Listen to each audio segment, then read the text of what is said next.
Kiumbe hicho mguu ulikuwa wako. uko wapi? Mguu wangu uko wapi? Huu hapa mguu wako. Sasa mguu wangu wewe unakuhusu nini? Sikia hivi ni bunju nini? Hivi wewe unafaidika na nini huo ukweli wako? Ha? Uko unafaidika nini wakati mimi niko na mambo mengi kwa sababu ya ukweli? Hivi nikuulize swali. Kuna mkweli gani ambaye amefanikiwa? Huyo mkweli. Jambo, bwana hilo jambo liko wazi. Jambo kamfananisha na nani? Na babako. Nazungumzia Ulaya sio? Nje, mbele. Hakuna mkweli aliyekuwa yuko hai. Wote wanakufa. Ukiwa tu mkweli kielele. Usinitishe. Ukweli unaua akakwambia nani? Yaani mimi naweza kwanza kwenye masuala ya kufa mimi niondoe. Mimi mgumu. Nishawe gongo na treni mimi mwenzako. Nakumind sana kwenye ukweli wako. Ile siku pale chini langu la simu nimepiga vizuri naenda kuisha. Umeharibu. Kweli na uwazi. Hiyo kweli. Nimpata mama kali pale chini mwenye kama kaida yangu. Umetokea. Kweli na uwazi. Uliacha demu kuacha demu geto. Haya kuhusu. Jana. Wanawake wangu wote umewakusanya.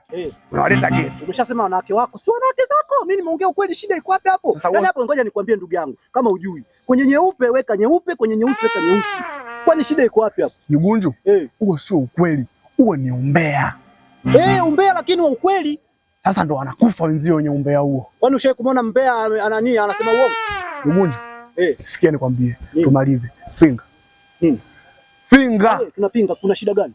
Ubaya ubwela. Yaani mimi uniogopeshi. Yaani wewe katika watu ambao mimi na yaani madogo janja fulani na kuona kama kimdoli ni wewe. Ubaya ubwela. Wewe kwani uogopi? Mimi sitaki mazoea na watu wafupi. Sitaki kabisa.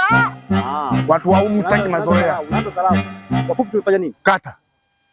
Na kata. Mbwai mbwai. Mbwai. Wewe si mzao kweli na uwazi? Hakuna shida. Mimi ubaya ubwela. Yaani ukweli umesikia, njoo kwanza rafiki yangu kwanza. Yaani ukweli na uwazi. Kwenye nyeupe weka nyeupe, kwenye nyeupe weka nyeusi. Ubaya ubwela, wewe uogopi? Safi. Hapo kama masanamu ya. Ndio maana nasema watu warefu hamna akili. Watu wafupi hapa ukweli na uwazi. Ndio maana watu wafupi akili zipo mgongoni. Afu bwana nitakupiga na jiwe la mgongo. Shenzi nini? Na bado. Hapa ukweli na uwazi.